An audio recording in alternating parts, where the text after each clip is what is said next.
Բարի երեկո, տիկնայք եւ պարոնայք։ Մենք շարունակում ենք ինչ որտեղ երբ հայաստանյան խաղերի ձմեռային եթերաշրջանը,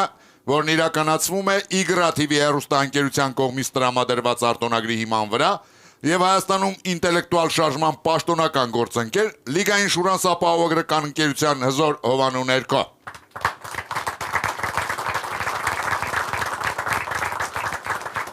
Տիկնայք եւ պարոնայք, ձմեռային եթերաշրջանի վերջին երկու խաղերում մեր դահլիճում ներկա կլինեն նաև մեր հեռուստադիտողները։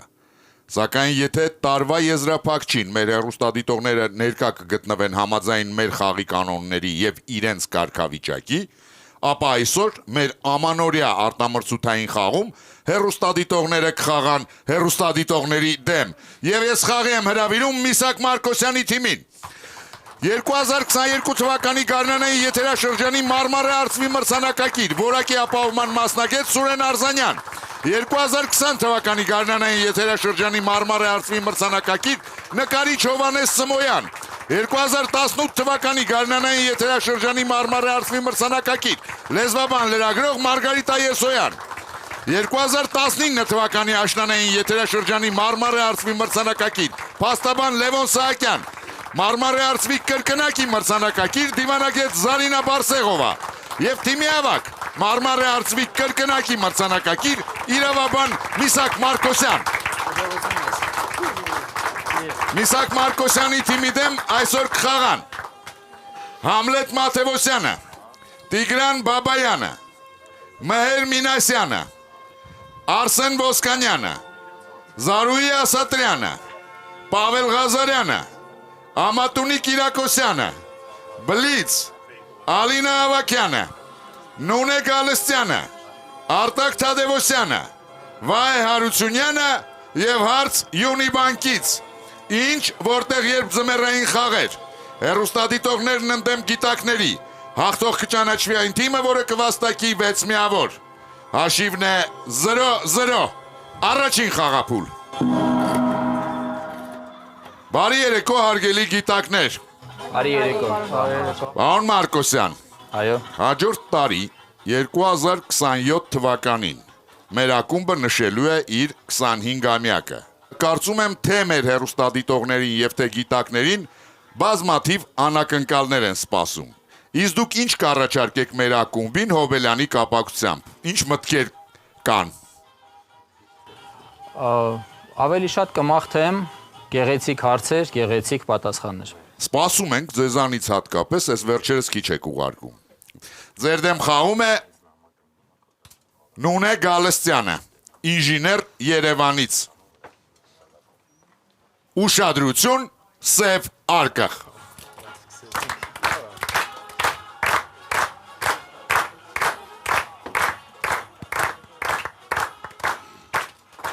(2015-16 թվականների մրցաշրջանում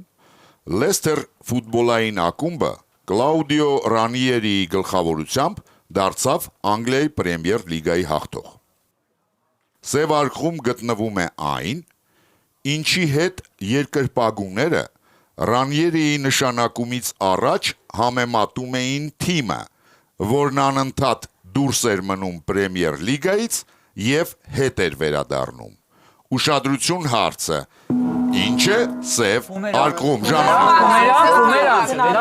Մայչոկ ինչ որ մի բան զսպանակ մայչոկ Իրանք արվեստներն են ինչ որ կամետա եղել այդ շրջանում որը որ անընդհատ ուզում էր մոտենալ երկրին հետ էր գնում ինչ որ աչի հասել չափ տալիս մնալ հետ վերադառնալ եկեք այս տրամաբանության մեջ նայենք քաղաքական ինչ որ մի բան ինչ որ մի կառույցի անդամ պետք է մտնում էր հետո դուրս էին Քննությունս էլ է գալիս, քննությունս էլ է գալիս, այս գործողությունը կարող է կատարել։ Դուրս մնալը մի քիչ ավելի Քննություններից կարող է դուրս մնալ, չգիտեմ ինչ որ ֆուտբոլային հեշտ է, դա այդքան հեշտ լինի։ Չէ, իմաստություն է, այսինքն պետք է հետ Հովանես չենք բումերանգ ձևով դեպի։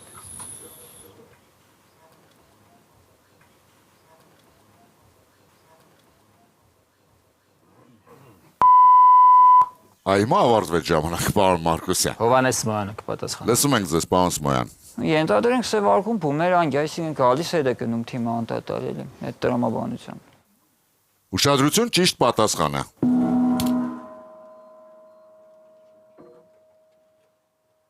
Կլաուդիո Ռանիերին պատմում է. երբ ես եկա Լեսթեր, երկրպագուները թիմը համեմատում էին, բացենք սևարկղը, պարոն Արզանյան, յո, խաղալիքի հետ միակ բանը, որ ակումբի նախագահը խնդրել էր ինձնից, Պրեմիեր լիգայում մեր տեղը պահպանելն էր, արդյունքում մենք չեմպիոն դարձանք, տրամաբանությունը նույնը չի, նրանք իջնում են, հետո բարձրանում են, պարոն Սմոյան, բումերանգը գնում է վերև, հետո է վերադառնում։ 1-0 հոգուտ հեռուստադիտողներին Ունե Գալստյանը բերում է առաջին միավորը իր թիմին եւ վաստակում 50,000 դրամ պարգևավճար Յունիբանկից, ինչ որտեղ երբ ձմեռային եթերաշրջանի գլխավոր հովանավորն է Յունիբանկը, Հայաստանի ինտելեկտուալ շարժման պաշտոնական գործընկեր, Լիգային Շուրան ապահովագրական ընկերություն, մեր վստահելի գործընկերն է Եվրոստան ու յուտ ընկերությունը, մեր համեղ գործընկերն է Աթենք ընկերությունը, գովազդ Armenia TV-ի եթերում։ Ուշադրություն, այսօրվա խաղի լավագույն գիտակին, հայ կոմպոզիտոր, դիրիժոր, համաշխարհային դասական, Արամ Խաչատրյանի տուն-թանգարանի տնօրեն, դաշնակահար, պրոֆեսոր Արմինե Գրիգորյանը նվիրում է Արամ Խաչատրյանի կյանքին եւ ստեղծագործական ուղուն նվիրված պատկերազարդ ալբոմը սեփական մակագրությամբ։ Մեզ գրքեր տրամադրելու համար շնորհակալություն ենք հայտնում Զանգակ գրատների ցանցին։ Գրատան գործունեությանը ծանոթանալու համար կարող եք այցելել zangakbookstore.am կայք։ Շարունակում ենք խաղը, երկրորդ խաղափուլ։ Պարոն Սմոյան։ Այո, պարոն խաղավար։ Գիտեմ, որ լրջորեն հետաքրքրվում եք ֆուտբոլով։ Այո։ Ձեր կարծիքով, ինչի շնորհիվ են Լեսթերի նման փոքր ակումբները կարողանում հաջողություն հասնել գրանդ ակումբների դեմ պայքարում։ Երևի հավատով առաջին հերթին, պարոն խաղավար, հավատով մեծ հաշվով։ Իհարկե Ռանիերը իմ աշխարհական տերն էլ իր դերակատարումն է ունեցել 15-16 թվականներին, բայց միանշանակ հավատը գործոն է երևի։ Սովորաբար այդ հավատի գործոնը մի սեզոնի է, հա, բավարարում։ Հա, հիմնական ռեսուրսները սպառվում են նման ակումբների։ Ձեր դեմ խաղում է Արսեն Ոսկանյանը։ Ինժեներ Երևանից։ Ուշադրություն էկրանին։ Սաիֆ Սիդիքիի կողմից 2009 թվականին նախագծված այս շարֆը Փերիս Հիլթոնի եւ այլ հանրաճանաչ աստղերի սիրելի պարագաներից մեկն է։ Ուշադրություն հարցը, որն է այս շարֆի յուրահատկությունը եւ ինչպես են այն կոչում, ժամանակ։ Պերիս Հիլտոնը այս շարֆը գցել էր ու ակնոցները դնում էր, ասում էր ես այս պապարացիներից եմ թաքնվում, հետո սկսել էին մեմեր ինքը դարձել, աստղերն էին էլի տենց բանը, բայց ինքը պապարացիներից տենց չի թարում։ Երևի փակում է դեմքը, թե փակում է։ Չէ, ինքը դες տիպը սեցյանի sense փակվում է, պապարացից կար։ Հեշտ բան դա։ Նախշի ինքը պրոստը sense ամբողջությամբ իրան փակում էր, տենց ավելի քիչ նկատելի էր դառնում։ Այս վերջերս էլի այդ մեմը բարձացել է։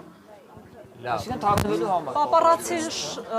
երևի շարֆ հենց եւի տենց են բանանում։ Փարիս տա, կարի բան, բայց ուրիշ ոչ շուտ է։ Ենթադրենք թաքցնելու համար է վերցրեց, գրեց, հետո դարձավ այնքան հայտնի, որ այդ նպատակին չծառայեց։ Այդ ձևեր արձագանքը կիսվում։ Մեկը ասում էր ոնց ես դու շարֆով կիսվում, մյուսները ասում էին հա, տիպը կարած կիսվեց, բայց ինքը ոնց որ ավելի բացասական մեմ էր դարձել։ Ուրիշ Յուրահատկությունը երկրորդ բաղադրիչ էլ կա էլի հարցի։ Հեսա մի հատ էլի հարցը կլսենք։ Վրա ինչ նախշեր կան։ Յուրահատկությունը կիրառման հնարավորություններն են հնարավորը։ Ժամանակ, պարոն Մարկոսյան։ Հաղորդավար Մարգարիտան Եսոյան կպատասխանի։ Լսում ենք ձեզ Պարոն եսա։ Հաղորդավար, ես կարող եմ ձեզ խնդրել հարցի ձևակերպումը կրկնել։ Իհարկե։ Ես կարող եմ ամբողջ հարցը կրկնել, Շատ Մարգարիտ։ շնորհակալ կլինեմ։ Սաիֆ Սադիքիի կողմից 2009 թվականին նախագծված այս շարֆը Փերիս Հիլթոնի եւ այլ հանրաճանաչ աստղերի սիրելի պարագաներից մեկն է։ Որն է այս շարֆի յուրահատկությունը եւ ինչպես այն կոչվում։ Որքանով ես եմ տեղեկացված, շարֆը Փերիս Հիլթոնը կրելով այն հանրությանը ներկայացրեց, որ իր սիրելի իրն է, քանի որ դա օգնում է իրեն թաքնվել պապարացիներից։ Եվ դա տարածում գտավ այլ աստղերի շրջանակում։ Հավանաբար շարֆի հենց անունը կոչվում է պապարացի կամ թաքցնող շարֆ, նիվիդիմկա։ Ուշադրություն, ճիշտ պատասխանը։ Մոտեցել ես, բայց Տիկին Եսոյան, Այո։ շարֆը կոչվում է հակապապարացի շարֆ։ Իր յուրահատուկ դիզայնի պատճառով այս շարֆը կարող է փչացնել լուսարձակով արված լուսանկարները։ Դուք ճիշտ եք պատասխանել, Տիկին Եսոյան։ Ես կարծում եմ այո։ Դահլիճում ներկա է մեր գլխավոր հովանավորի ներկայացուցիչ Նարեկ Մելիքյանը։ Բարի երեկո, պարոն Մելիքյան։ Բարի երեկո, պարոն հաղորդավար։ Պարոն Մելիքյան, ճիշտ են պատասխանել։ Ես կարծում եմ այո։ Դե ուրեմն 1-1։ Տիկնայք եւ պարոնայք, մեր խաղին ներկա է Աթենք ընկերության գործատուի բրենդավորման պատասխանատու Լենա Աբրահամյանը։ Բարի երեկո, Տիկին Աբրահամյան։ Բարի երեկո, պարոն հաղորդավար։ Տիկին Աբրահամյան, մեր տաղավարում առիթ ունեցել ենք խոսել Աթենքում երիտասարդ ղեկավարների ընտրության մասին։ Կպատմեք զարգացման ինչ հնարավորություններ է ստեղծում ընկերությունը նրանց համար։ Իհարկե, սիրով պարոն հաղորդավար։ 2025 թվականի մեր գերակա ուղղություններից մեկն էլ հենց ղեկավարների զարգացումն էր։ Ընկերության ղեկավարները տարվա ընթացքում մասնակցեցին տարբեր տրեյնինգների եւ մասնագիտական որակավորման բարձրացման դասընթացների։ Եթե փորձեմ հիշել, տարվա ամենախոշոր նախաձեռնությունը թերևս կառավարման հմտություններ դասընթացներ, որը բավականին ինտենսիվ էր եւ դրան մասնակցեցին մեր միջին եւ բարձր օղակի բոլոր ղեկավարները։ Տարին բավականին ակտիվ էր նաև գործուղումների առումով։ Մեր մի շարք ղեկավարներ տարվա ընթացքում մեկնեցին միջազգային գործուղումների եւ ուսումնասիրեցին եվրոպական գործընկեր կազմակերպությունների փորձառությունը։ Ղեկավարների զարգացման ուղղված մեր ամենահետաքրքիր միջոցառումներից մեկն էլ մեր ամենամյա ռիթմ առաջնորդների համաժողովն է, որն անցկացնում ենք արդեն 4-րդ տարին անընդմեջ։ Միջոցառումը կարելի ասել հեղինակային է մեր ընկերության համար։ Մի փոքր եթե փորձեմ ֆորմատը ներկայացնել, ապա մենք ստեղծում ենք մշակութային միջավայր, որտեղ վերաիմաստավորվում է առաջնորդության դերը, ամրապնդվում են ընկերության արժեքները եւ ստեղծվում են նոր կապեր։ Ամփոփելով կարող եմ ասել, պարոն հաղորդավար, որ զարգացումը շարունակում է մնալ մեր ռազմավարական նպատակներից մեկը եւ այս տարվա համար պլաններն ավելի հավակնոտ են։ Շնորհակալություն, իսկ ես հիշեցնեմ, որ Աթենք ընկերությունը այն հարցերի շարքից, որոնց գիտակները ճիշտ կպատասխանեն, կընտրի լավագույնը եւ հարցի հեղինակին կպարգեւատրի 50,000 դրամի նվերքարտով։ Իսկ թիմի բոլոր անդամներին Աթենք ընկերությունը նվիրում է Աթենք Prime բարձրորակ մսային սեթը։ Շարունակում ենք խաղը, երրորդ խաղափուլ։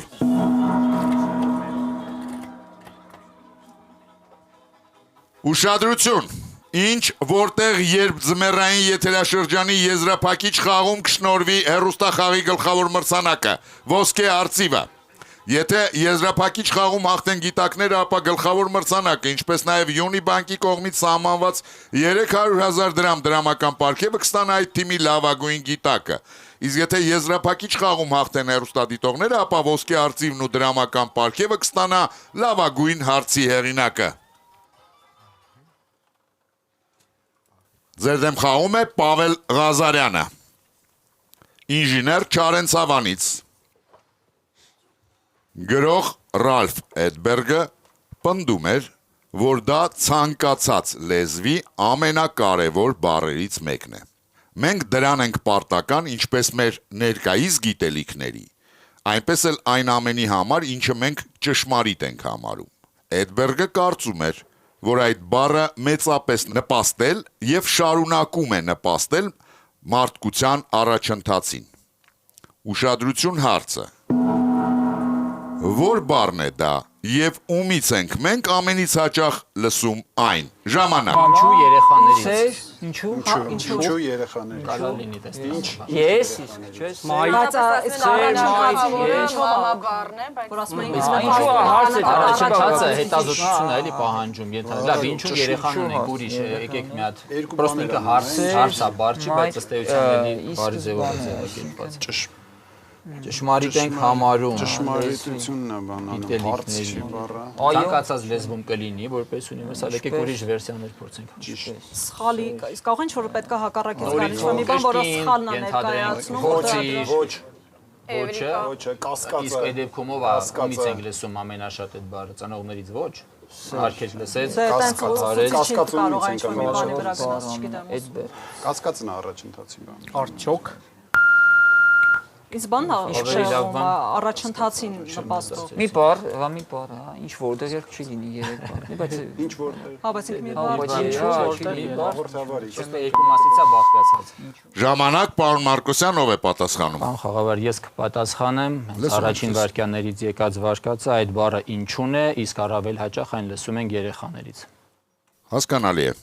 Ուշադրություն, ճիշտ պատասխանը։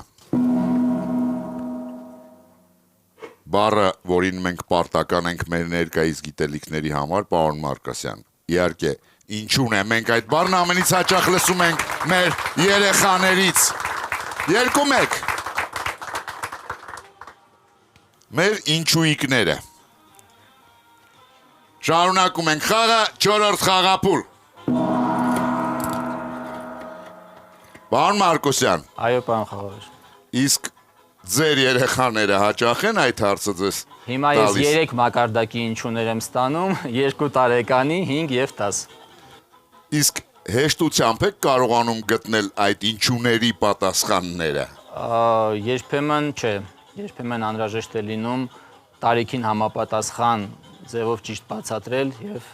չստացվի այնպես, որ անտեսում ես հարցը։ Կարևորը պատասխանել միշտ, ես ձեզ հետ համաձայն եմ։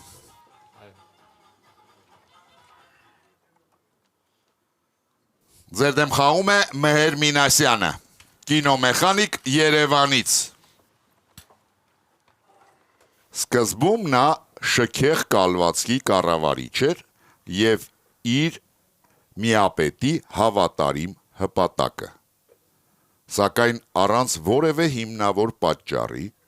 նրան մեղադրեցին դավադրություն կազմակերպելու մեջ, դատապարտեցին եւ բանտ նետեցին։ Վերջինս սակայն բանտարկյալ ընկերոջից կորզելով իշխանություններին հետաքրքրող մի գաղտնիք կարողացավ ազատ արձակվել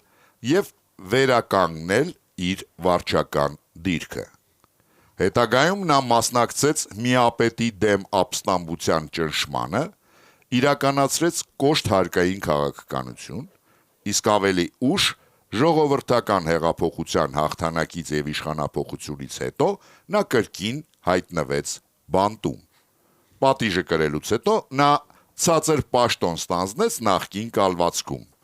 Ուշադրություն հարցը։ Անվանեք նրան։ Ժամանակ։ Նապոլեոնը չէ։ Իսկ կարող է ինչ-որ մուլտիկ եղել, կարող ոչ թե պատմական կերպարային մուլտիկա, մասն ինչ-որ պայտակ մտածում։ Որովհետեւ հարկային բաղադրիչ մենակ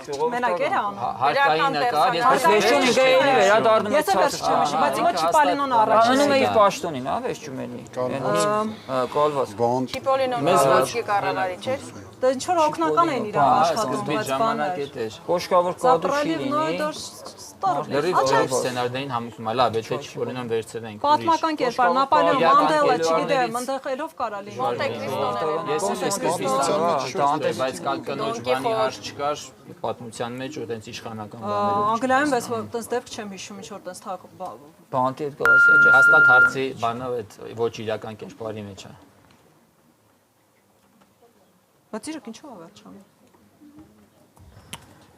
ցածր պաշտոն։ Լավ,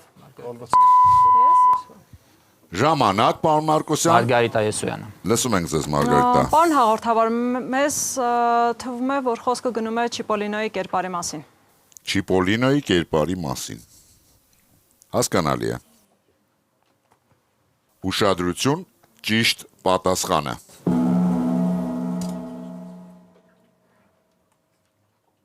Տիկին Եսոյան, մենք ձեզ համառոտ ներկայացրեցինք, այսօր կարծեք թե ձեզ մոտ Մինչև վերջ չի ստացվում Տիկին Եսոյան, Ջանի Ռոդարի հայտնի հերոս Սինյոր Պոմիդորի կյանքն ու գործունեությունը։ 2-2 Մհեր Մինասյանը բերում է երկրորդ միավորը իր թիմին եւ վաստակում 50,000 դրամ պարկ է հավճար Յունի բանկից։ Պոմիդորի բաժինը լավ։ Ոչ դնում։ Տիկնայք եւ պարոնայք մեր դահլիճում ներկա է Եվրոստան Ույուտ ընկերության համասեփականատեր Դավիթ Բադեյանը։ Բարի երեկո, պարոն Բադեյան։ Բարի երեկո, պարոն հաղորդավար։ Պարոն Բադեյան, դուք առաջին անգամ եք ներկա այն խաղին, որտեղ խաղում են ոչ թե պրոֆեսիոնալ գիտակներ, այլ հեռուստադիտողներ։ Ինչ եք կարծում, հեշտ է նրանց հիմա, թե լարված են։ Իմ կարծիքով այդքան էլ հեշտ չի, բայց բավականին լավ է ստացվում։ Իսկ կառանձնացնեք այս պահի դրությամբ թիմից։ Այս պահին ոչ մեկի չեմ շտապի առանձնացնում, հələ որ հետևենք խաղին։ Դեռ ժամանակ ունենք։ Այո։ Շնորհակալություն, ես ավելացնեմ, որ Եվրոստան Ույուտ ընկերությունը առաջիններից է, ով սկսեց առաջարկել տուրիստական բարձրակարգ ծառայություններ Հայաստանում եւ իրականացնել չարտերային թռիչքներ դեպի Բուլղարիա։ Եվ իհարկե եզրափակիչ խաղի մասնակից թիմի բոլոր անդամներին Եվրոստան Ույուտ ընկերությունը նվիրում է ավիատոմս դեպի Բուլղարիա 2 անձի համար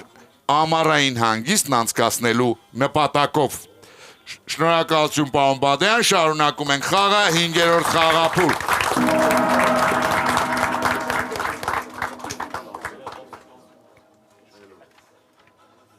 Տիկին Եսոյան, Այո, պարոն հաղորդավար։ Չիպոլիների արկածները մուլտֆիլմից որն էր ձեր ամենասիրելի հերոսը, բնականաբար մանուկ հասակում։ Հերոս որպես այդպեսին սիրելի չկար, բայց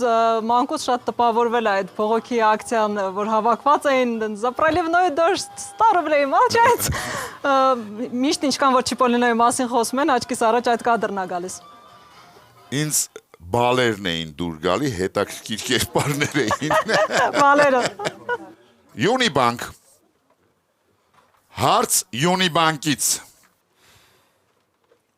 Ուշադրություն, քարտեզ։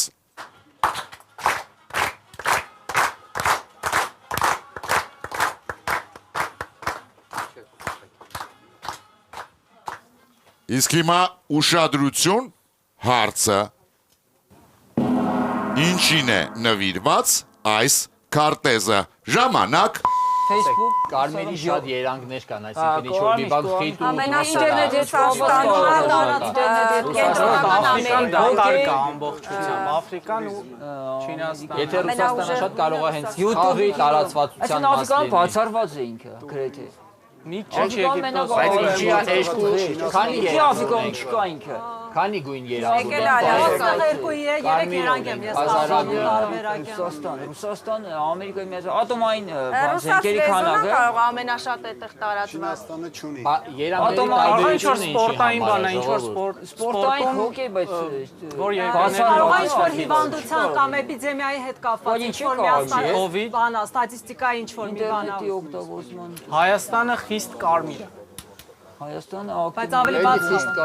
անձնագրերի գույները չի լինի, սմոքրոմի չի կոբիտ։ Ռուսաց լեզուն ամենաշատը տարածված։ Ռուսերենի, այո։ Չէ, բայց Կանադան, Ռուսաստանը նույն գույնի են։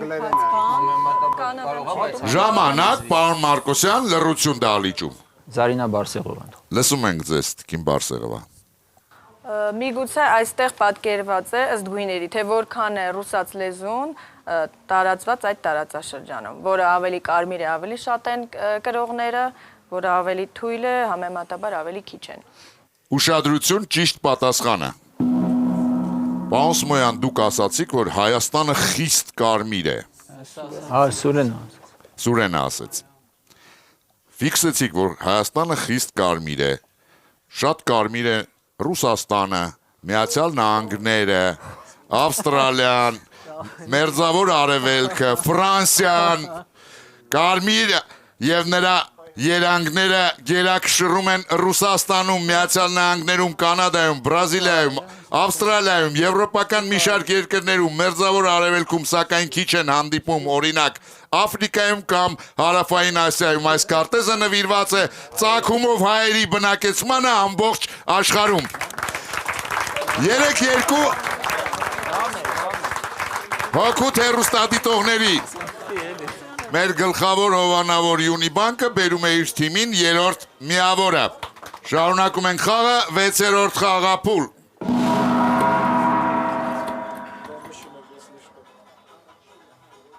Պարոն Մարկոսյան, Այո, պարոն հաղորդավար։ ինչ եք կարծում, որ երկրի հայկական սփյուռքն է ամենաազդեցիկն ու միասնականը։ Կարծում եմ հենց Սփյուռքը ամբողջության մեջ է միասնական, ոչ թե ըստ երկրների։ Տարբերակ է։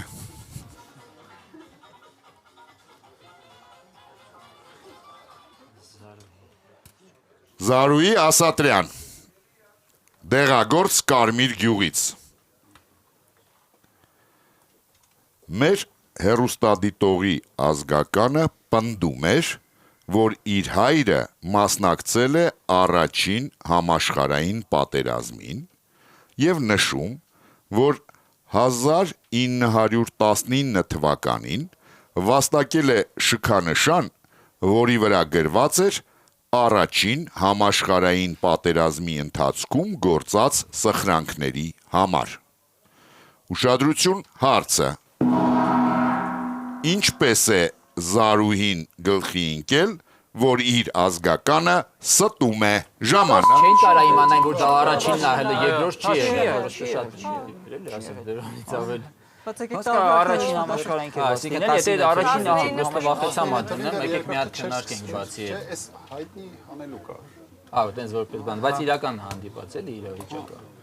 15 թվի վերջացած։ Ռոպեն ամեն դեպքում սկսել ենք, եկեք մի հատ հասկանանք։ 19 թվական, 14-18, 19-ին վերջացած է, 19 թվականին առաջին համաշխարհային կերպար չկա, բարձր չի կարող լինել դա։ Երկրորդ համաշխարհային։ Առաջինը որ այն ժամանակ ինքը չէր կարա իման, չէ, դե անցանք։ Չէ, հենց 19-ը Իրանը չէր կարող լինել առաջին համաշխարհային պատերազմով։ մեդալի տրման ենթադրյալ Որը միակ համաշխարհային պատերազմն է։ Տարիքը չէ բավականացնում դրա համար։ Առաջին համաշխարհային, հա, ինչ որ բան ուզեցել անի, բայց չի ուսումնասիրել էլի։ Նշված չէր լինի առաջին։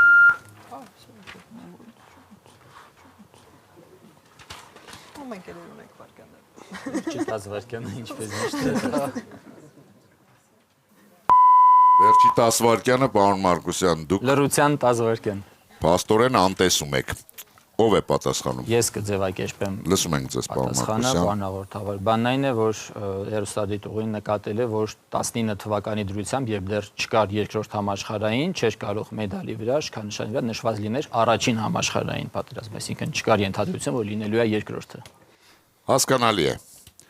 Ուշադրություն, ճիշտ պատասխանը։ 3-3։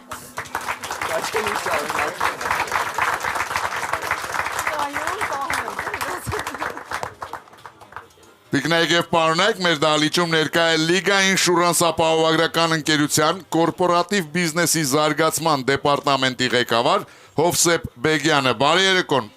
պարոն Բեգյան։ Բարի երեկո, պարոն Պարոն Բեգյան, արդեն 15 տարուց ավելի է, ինչ որտեղ երբ հեռուստախաղը համագործակցում է Լիգա Ինշուրանս ապահովագրական ընկերության հետ, բայց դուք առաջին անգամ եք մեր դահլիճում։ Այո։ Ինչպիսին է մթնոլորտը ձեզ, այ առաջին տպավորությունը հենց դահլիճից։ Բավականին տարբեր է հեռուստացույցից այն կողմ եւ անմիջապես դահլիճում մասնակցությունը, վստահ եմ գիտակներն էլ ինձ հետ կհամաձայնեն։ Ֆանտաստիկ է, պարզապես ավելացնել ոչինչ չեմ կարող։ Այ ամենամեծ տարբերությունը ո՞րն է հեռուստացույցից այն կողմ եւ դահլիճում ըստ ձեզ։ Ամբողջությամբ էմոցիաները փոխանցվում են քեզ, այստեղ լինելով։ Հասկանալի է։ Շնորհակալություն, շարունակում ենք խաղը, 7-րդ խաղափուլ։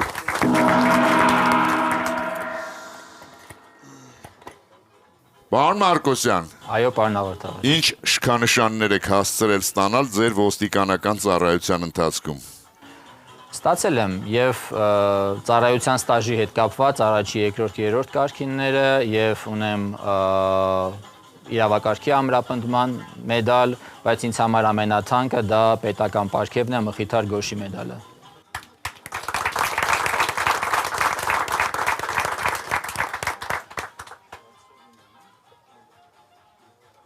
Վստահ եմ, որ այդքանով չեք սահմանափակվի, պարոն Մարկոսյան։ Եղածով ես նկատի ունեմ։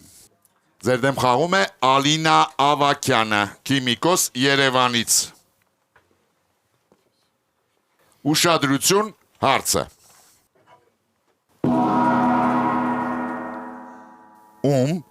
Եվ ամենակարևորը, ինչու էր Խորհրդային Միությունում արգելվում նույնիսկ պայծառ արևի դեպքում մուգ ակնոց կրել, գլխարկը աչքերին իջեցնել, ձեռքերը պահել գրպաններում, բարձրացնել վերարկուի օձիքը։ Ժամանակ։ Ամերիկյան շպիոնի կերպարի հետ էին ասոցացնում, մտածում են կարող է մարդիկ վախենան։ Ումիև ինչու։ Մուկ ակնոց, ձեռքը ինքը լրիվ այդ պատկերը ստեղծվում է։ Եվ ամենակարևորը ինչու։ Հիմա ումը ենթադրում ենք տղա արտասահմանցիներին, թե տղա Իսկ կարող է հենց շպիոններին, այսինքն արգելքը իրանց հրահանգով ա եղել։ Հենց հսը բանի տարածքում էին արգելում։ Ոնց էր ձևակերպված։ Եվ ամենակարևորը որքիսի չբռնվել, հա։ Հենց հսը գրած։ Հա, պրոստը եթե ԽՍՀՄ-ը արգելում ենթադրվում է ԽՍՀՄ իշխանությունների կողմից կարգելի։ Լավ, բացի գործակալների,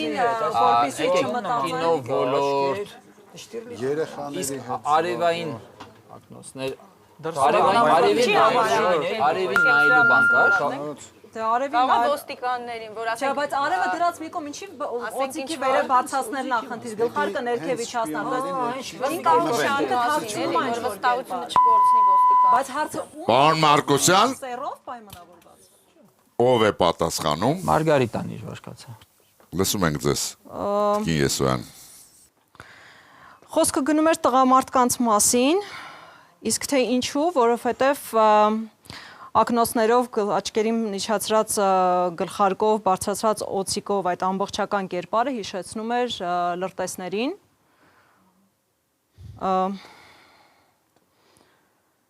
Հավանաբար, որպեսզի հասարակության շրջանակում որևէ անհանգստացնող կամ վախեցնող բան չներ, որ արտերկրից ինչ-որ լրտեսներ կան երկրում։ Հասկանալի է։ Ուշադրություն, ճիշտ պատասխանը։ Հերթական անգամ 80%-ով եք պատասխանում, չեք պատասխանում հարցին։ Խորհրդային հետախուզական դպրոցներում այս բոլոր արգելքները սահմանել էին լրտեսների համար խորհրդային, քանի որ իրական լրտեսը չպետք է նմանվեր այն ժամանակվա կինոնկարներում նկարահանվող լրտեսի կարծրատիպին։ 4-3 հոգուտ հեռուստադիտողների Ալինա Ավակյանը բերում է 4-րդ միավոր իր թիմին եւ վաստակում 50,000 դրամ պարգևավճար Յունի բանկից։ Շարունակում ենք խաղը 8-րդ խաղափուլ։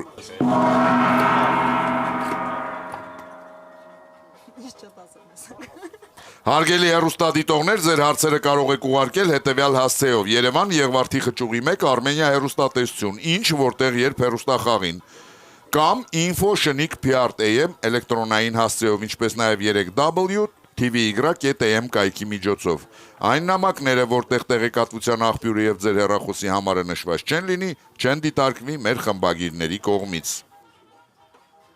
Պարոն Մարկոսյան, հիշեցնեմ, որ խաղի ընթացքում մեկ անգամ դուք կարող եք օգտվել դահլիճի օգնության հնարավորից, բայց միայն այն դեպքում, եթե պարտվելիս լինեք հաշվի մեջ։ Ձեր դեմ խաղում է Տիգրան Բաբայանը, տնտեսագետ Երևանից։ Պարոն Մարկոսյան, Այո։ լսեք մի պատմություն ռեժիսոր Գեորգի Դանելյայից։ Ռեզո Գաբրիաձեի հետ այնքան ջանասիրաբար եւ երկար աշխատեցինք Կինզաձա ֆիլմի սցենարի վրա, որ կորցրել էի ժամանակի զգացողությունը։ Ռեզո, որքան ժամանակ ենք գրում այս սցենարը, մի անգամ հարցրեցի ես։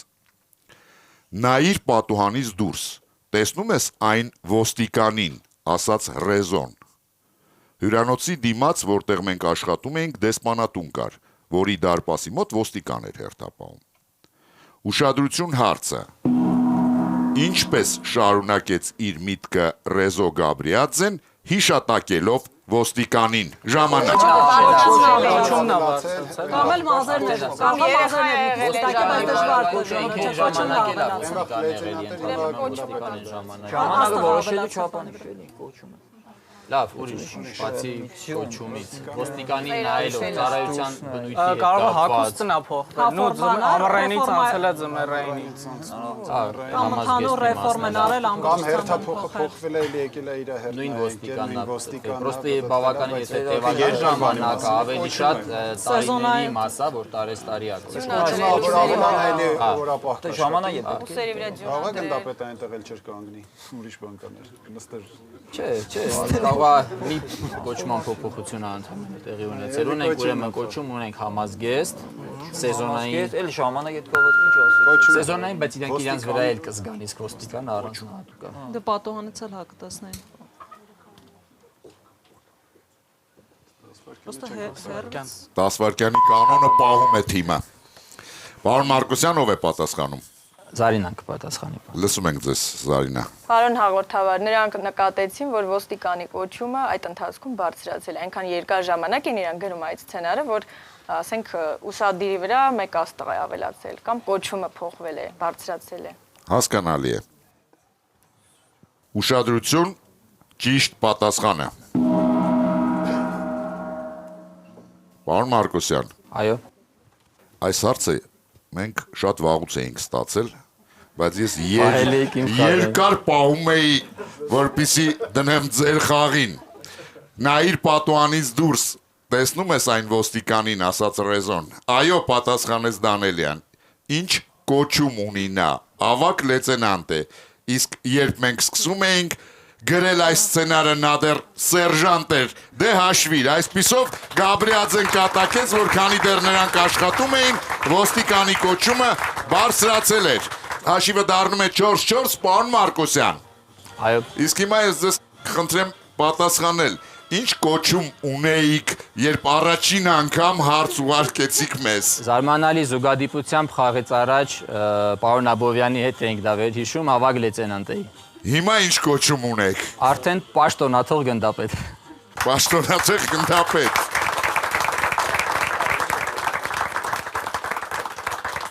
Մենք շատ ավելի շատ երկար ենք եթերում, քան Դանելյան ու Գաբրիաձեն գրում էին Կինզաձայի սցենարը։ Շարունակում ենք խաղը 9-րդ խաղափուլ։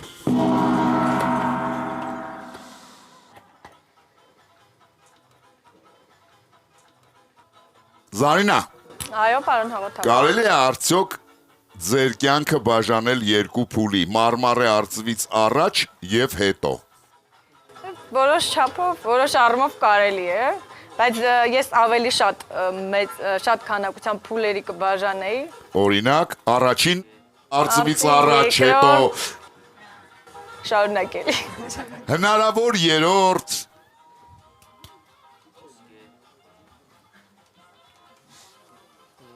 Շատ են ճանաչում, Զարինա։ Աշխատանքի վայրում գիտեն, բայց այդպես որ ասեմ փողոցում տենց բան չի Սլաքի եղել։ ուղղությամբ Ամատունի Կիրակոսյան։ Լավ է, որ չի եղել։ Որ մի փոքր սկսեք խաղալ արդեն նաև գիտակի կարգավիճակով, ինձ թվում է ավելի շատ կլինի։ Ձեր դեմ խաղում է Ամատունի Կիրակոսյանը, ուսուցիչ Մայիսյան գյուղից։ 1911 թվականին Ֆաբերժե ընկերության ոսկերիչ շվեդուհի Ալմա Թերեզա Պիլը ստանում է շատ կարևոր եւ յուրահատուկ մի պատվեր։ Պատվիրատուն բժիշկ եւ նավթային մագնատ Էմանուել Նոբելն էր։ Պիլը պետք է ստեղծեր 40 փոքրիկ զարդեր, որոնք Նոբելը պատրաստվում էր նվիրել իր գործընկերների կանանց։ Յուրաքանչյուր զարդ պետք է լիներ բացառիկ, ստեղծված բարձրորակ նյութերից, բայց որպեսի այն չորակվեր որպես կաշառք, շեշտը պետք է դրված լիներ դիզայնի, այլ ոչ թե նյութի հարստության վրա։ Շնորհիվ իր հանճարեղ եւ ինչ որտեղ խորամանկ գաղափարի,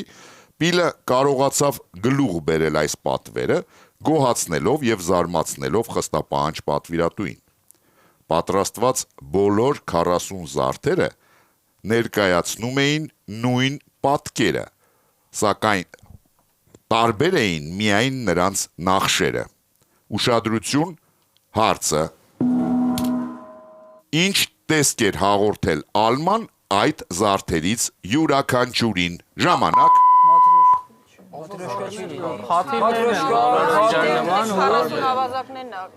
Դիզայնի վրա, այգուբենի տարեր, Ինչ տեսք էր հաղորդել։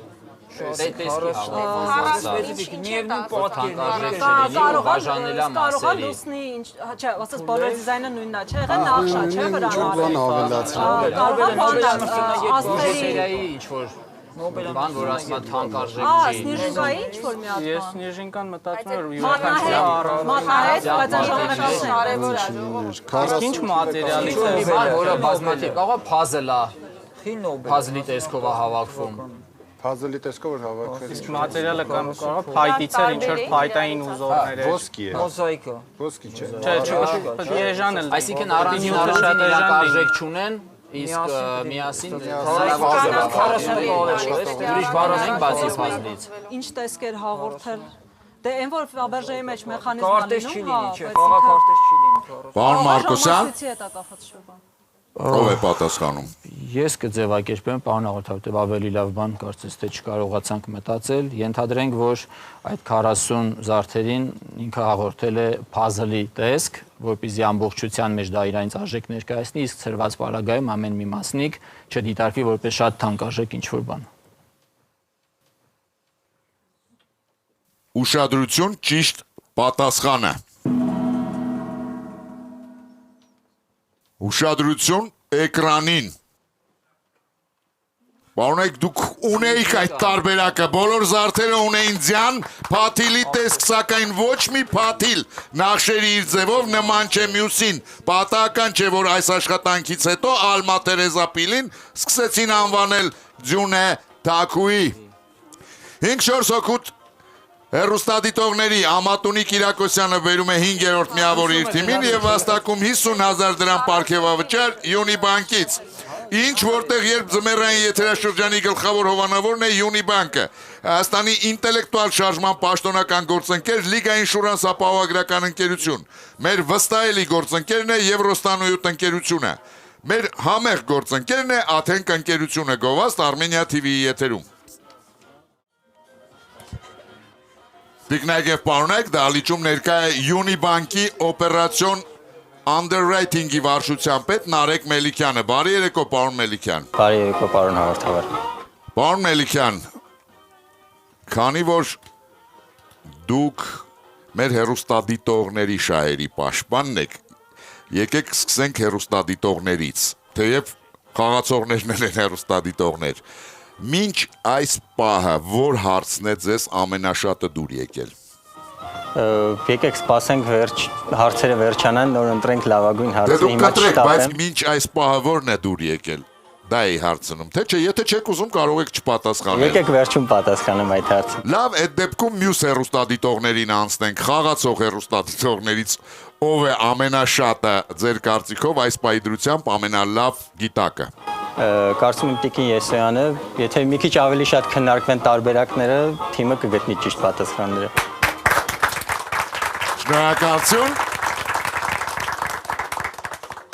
Շարունակում ենք։ Խաղը 10-րդ խաղափուլ։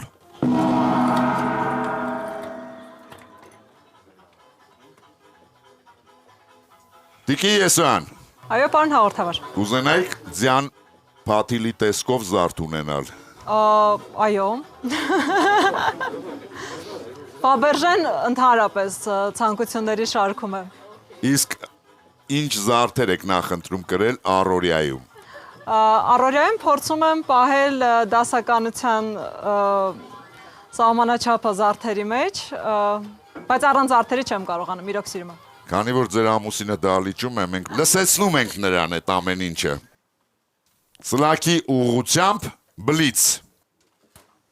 3 հարց յուրաքանչյուրի համար 20 վայրկյան քննարկման հնարավորությամբ։ Մեկ միավոր վաստակելու համար գիտակները պետք է պատասխանեն բոլոր 3 հարցերին։ Ուշադրություն, առաջին հարցը։ 1928 թվականին աշխարհահռչակ ճարտարապետ Լը Կորբյուզիեն ժամանեց Մոսկվա։ Հաղթելով ճարտարապետական մրցույթում Լը Կորբյուզիեն Մոսկվայում կառուցեց համախորհրդային կոոպերատորների կենտրոնի շենքը։ Շենքը շատ հետաքրքիր ճարտարապետություն ունի։ Հատկապես տպավորում է երեսպատման նյութը, որն այդ տարիներին սկսել էին մշակել և կիրառել խորհրդային հանրապետություններից մեկում։ Ռուզաննա Միքայելյանը Երևանից հետաքրքրվում է։ Խորհրդային որ հանրապետության մասին է խոսքը և ինչ շինանյութ է կիրառել Լը Կորբյուզիեն։ Ժամանակ։ Հայաստանի Եքսանութին պիտի որ արդեն ունենանք Հենց էդի։ Հայաստանի մասին խորհրդային հայկական ԽՍՀՄ։ Առաջինը Կորբյուզիեն։ Տուֆ։ Իսկ դա որ կարմիր է, էլի խորհրդայինի։ Ժամանակ։ Պարոն հաղորդավար, կարծում ենք դա Հայաստանն էր, իսկ կիրառվող նյութը դա վարդագույն տուֆը։ Հասկանալի է։ Ուշադրություն, ճիշտ պատասխանը։ Այդ երկիրը, պարոն Մարկոսյան, խորհրդային Հայաստանն էր, որտեղ 1928 թվականին հիմնադրվել է Արթիկի տուֆի կոմբինատը։ Ուշադրություն էկրանին։ Շենքի երեսպատման համար Լը Կորբյուզիեն օգտագործեց Արթիկի վարդագույն տուֆը։ Առաջին հարցին դուք ճիշտ պատասխանեցիք։ Ուշադրություն, երկրորդ հարցը։ Հակոբ Հովնաթանյանը հայտնի էր որպես դիմանկարի վարպետ։ Նրան նույնիսկ անվանում էին հայկական Ռաֆայել։ Գայանե Խանզադյանը Երևանից հարցնում է. իսկ ինչու է 19-րդ դարի վերջին քառորդում Հակոբ Հովնաթանյանը սկսել դիմանկարների ավելի քիչ պատվերներ ստանալ։ Ժամանակ։ Հենց իրանց գործը դրա էր կասել, ընտանիքը Հովնաթանյանների։ Լավ։ 19-րդ տարի 1840-ականներ տարի։ Դիմանկար, ասենք նյութերն է։ Գալիս են պատվերին, տալիս որ դիմանկարն Ռաֆայել վերափոխվել է։ Ժամանակ։ Հովհաննես Սմոյանը կպատասխանի։ Լսում ենք ձեզ, պարոն Սմոյան։ Դե ենթադրելով են լուսանկարչության գյուտն է նպաստել, այսինքն այլևս կարիք չկար, որպեսզի պատվերային դիմանկարներ ստեղծել։ Լուսանկարում էին։ Ուշադրություն, ճիշտ պատասխանը։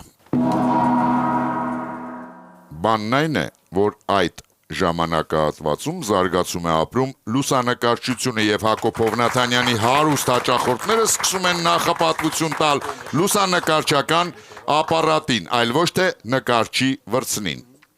Վճռորոշ երրորդ հարցը։ Նվեր Մինասյանը Հրազդանից խնդրում է ձեզ պատասխանել,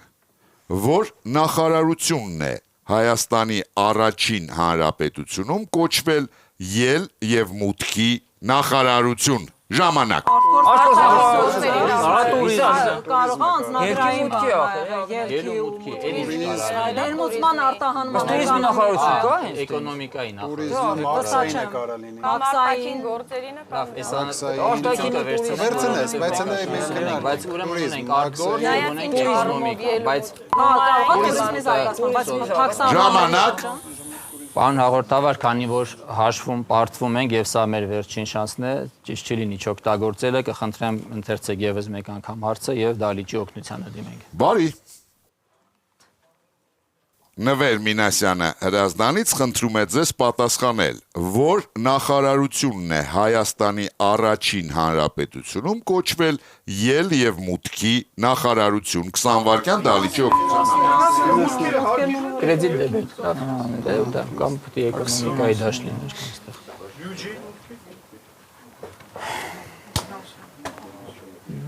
Հետո խորհրդայինում ելումուտը մի քիչ իրոք բան չէր։ Հանրապետություն էր, խորհրդային չէր։ Չկա տես չունի։ Ժամանակ, պարոն Մարկոսյան։ Հաղորդավար Դալիճի օգնությամբ ձևակերպեմ ֆինանսների նախարարության մասին է խոսքը։ Ուշադրություն, ճիշտ պատասխանը։ Հայաստանի առաջին հանրապետության կազմում ել եւ մուտքի նախարարություն է կոչվել ֆինանսների նախարարությունը։ Դալիճի օգնությամբ դուք հաղթեցիք բլիցում, սակայն Նվեր Մինասյանը ստանում է 50,000 դրամ պարգևավճարի ունի բանկից, որպես փոխհատուցում, քանի որ թիմը վերջին հարցին պատասխանեց Դալիճի օգնությամբ։ Հաշիվը դառնում է 5-5 եւ մենք սկսում ենք 11-րդ վճռորոշ խաղափուլը։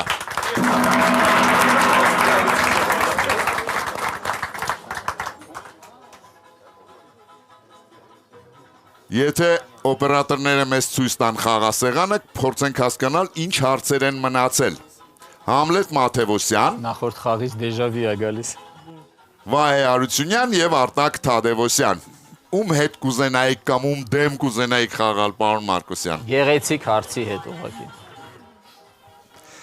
Ինչքան եմ ես սպասում ձեզանից հեռուստադիտողներից գեղեցիկ հարցեր, պարոն Մարկոսյան, դուք չեք պատկերացնի։ Հատկապես ձեր գեղեցիկ հարցերին ենք մենք կարոտել։ Արտակ Թադևոսյան, գործարար Մոսկվայից։ Վրացիներն այդպես են բնորոշում յուրայինների բազմությանը, իսկ մենք հայերս առօրյա խոսքում այն օգտագործում ենք օտարների նկատմամբ։ Ուշադրություն հարցը, որ բառի մասին է խոսքը։ Ժամանակ։ Վրացիներեն բան կա։ Ինձ թվում է մեր առօրյա, ինձ թվում է մեր լեքսիկոնի մեջ առօրյա օգտագործող խաղը։ Չէ, նենց բառը, որ ընդեղել է կիրառական։ Բայց ուսում է նենց պարզ բառը, որ մենք անընդհատ օգտագործում ենք։ Յուրայինների բազմությունը։ Լավ, մենք օտարներին էլ ոնց կասենք, որը մաքուր հայերեն բառ չի, ասենք, եթե ստենանենք։ Ուրիշ, բացի խալխից։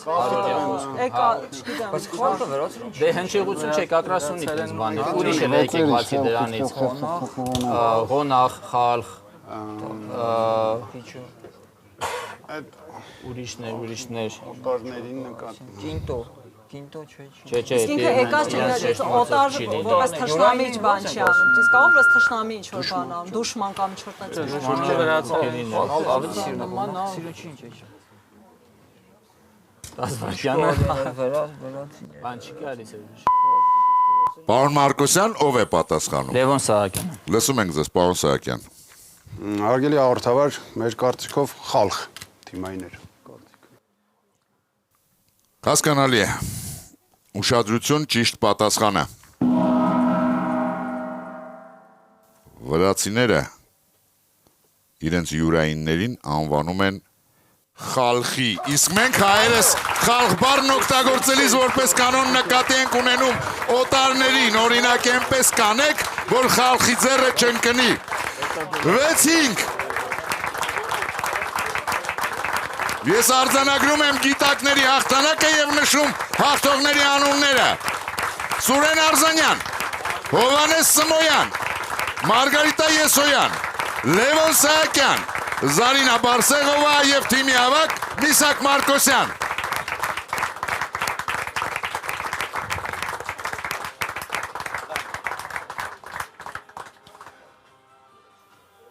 Հարգելի գիտակներ եւ հեռուստադիտողներ, հաջորդ տարի 2027 թվականին մենք նշելու ենք հայաստանյան ինչ որտեղ երբ ինտելեկտուալ հեռուստաակումբի 25-ամյակը եւ լինելու են շատ անակնկալներ։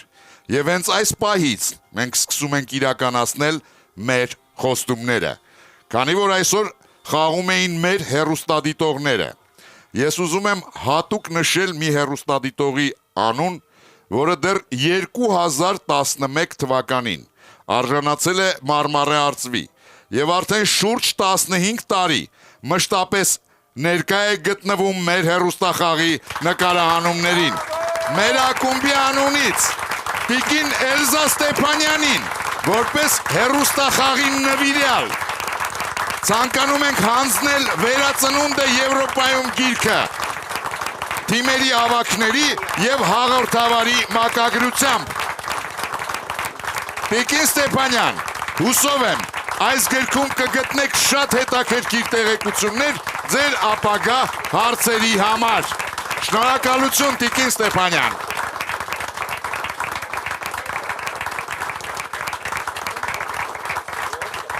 Իսկ հիմա ուզում եմ առանձնացնել մի մարդու, ով դեռ 1980-ականներից միշտ եղել է հայ գիտակների, ինչպես նաև ուրախների եւ հնարամիտների ակումբի անդամների կողքին։ Ես նրան կանվանեի կանաչ դահլիճի տիրակալ, խոսքը Արկադի Դուրինյանի մասին է։ Պարոն Դուրինյանին մենք որոշել ենք նվիրել մեր հեռուստաակումբի առաջին գլխավոր խմբագիր Մարկ Գրիգորյանի հեղինակած Երևան քաղաքի կենսագրությունը գիրքը հեղինակի, հաղորդավարի եւ մեր ավակների մակագրություններով։ Պարոն Դուրինյանը ցավոք սրտի այսօր չի կարողացել ներկա լինել եւ ես խնդրեմ, որ մեր ավակները փոխանցեն գիրքը պարոն Դուրինյանին։ Առայժմ անակնկալներն այսքանով ավարտվում են այսօր։ Պարոն Բեգյան, Այո։ Ես կուզենայի լսել ձեզ, ով է այսօրվա խաղի լավագույն գիտակը։ Պարոն հաղորդավար, իրականում կդժվարանամ առանձնացնել մեկին, եթե թույլ կտաք երկուսի մասով կուզեի ասել։ Չէ, թույլ չեմ տա։ Բարի, այդ դեպքում Տիկին Եսոյանը։ Այսօրվա խաղի լավագույն գիտակ է ճանաչում Մարգարիտա Եսոյանը եւ ստանում հայ կոմպոզիտոր, դիրիժոր համաշխարհային դասական Արամ Խաչատրյանի կյանքին եւ ստեղծագործական ուղուն նվիրված պատկերազարդ ալբոմը Արմինե Գրիգորյանի մակագրությամբ։ Թիմի բոլոր անդամներին Աթենք ընկերությունը նվիրում է Աթենք Prime բարձրորակ մսային սեթը, իսկ Հայաստանի պետական սիմֆոնիկ նվագախումբը նվիրում է առաջիկա համերգի հրավիրատոմս 2 անձի համար։ Հիշեցնեմ, որ ոսկե արծվի մրցանակակրին Հայաստանի պետական սիմֆոնիկ նվագախումբը կնվիրի 20-րդ համերգաշրջանի աբոնեմենտային քարտ, իսկ եզրափակիչ խաղի մասնակից թիմի բոլոր անդամներին Եվրոստանոյոտ ընկերությունը կնվիրի ավիատոմս դեպի Բուլղարիա 2 անձի համար ամառային հանգիստն անցկացնելու նպատակով։ Պարոն Նարեկ Մելիքյան եկավ ժամանակն ընտրելու լավագույն հեռուստադիտողին, հիշեցնեմ հաղթող հարցերի հեղինակներին։ Նունե Գալստյան յոյո խաղալիքի մասին, Մհեր Մինասյան սինյոր պոմիդորի մասին, Յունիբանկը չենք քննարկում, Ալինա Ավակյան լրտեսների մասին եւ Ամատունի Կիրակոսյան ձյան փաթիլի տեսքով զարդերի մասին։ Պարոն հաղորդավար, չնայած բոլոր հարցերի պատասխանները սեղանին եղել են ու թիմը վերցրել է բոլոր հարցերը ոչ պաշտոնապես, բայց եկեք ընտրենք լրտեսների վերաբերյալ հարցը։ Լրտեսների վերաբերյալ հարցով Ալինա Ավակյանը ճանաչվում է այսօրվա խաղի լավագույն հեռուստադիտող եւ ստանում է լրացուցիչ 50,000 դրամ գումար Յունիբանկից։ Աթենք ընկերությունն այն հարցերի շարքից, որոնց գիտակները ճիշտ են պատասխանել, կընտրի լավագույնը եւ հարցի հեղինակին կպարգեւատրի 50,000 դրամի նվեր քարտով։ Տիկին Լենա Աբրահամյան, հիշեցնեմ հարցերը դուք ընտրեք։ Արսեն Ոսկանյան հակապապարացի շարֆի մասին, Պավել Ղազարյան երեխաների կողմից հնչող ինչու հարցի մասին, Զարուհի Ասատրյան առաջին համաշխարհային պատերազմի մասին, Տիգրան Բաբայան ոստիկանի կոչման մասին, Ռուզաննա Միքայելյան Արթիկի տուֆի մասին, Գայանե Խանզադյան լուսանկարչության մասին, Նվեր Մինասյան ել եւ մուտքի նախարարության եւ Արտակ Թադևոսյան խալխ բառի մասին։ Պարոն հաղորդավար, հարցերը շատ հետաքրքիր էին, բայց քանի որ դուք այդ հարցը հատուկ պահել եք այս հաղորդման համար, ոստիկանի կոչման մասին հարցը եկեք ընտրենք։ Տիգրան Բաբայանը ստանում է 50,000 դրամի նվեր քարտ Աթենք ընկերությունից։ Խաղն ավարտված է, շնորհակալություն խաղին մասնակցելու համար։ Իսկ մենք կհանդիպենք մեկ շաբաթից Armenia TV-ի եթերում։